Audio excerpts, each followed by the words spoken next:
Thomas Edison. And a note. One day, the young Thomas Edison came home and handed a paper to his mother from his school. He told her, "My teacher gave this paper to me and told me to give it only to you." His mother's eyes were tearful as she read the letter out loud to her son. "Your son is a genius. This school is too small for him and doesn't have good teachers for training him. Please teach him yourself."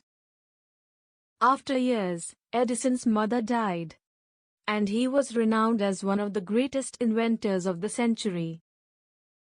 One day he was going through his old family things.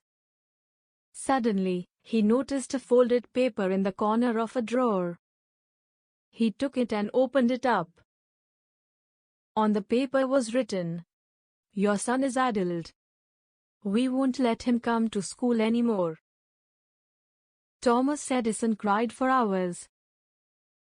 And then he wrote in his diary, "Thomas Alva Edison was an adult child that, by a hero mother, became the genius of the century."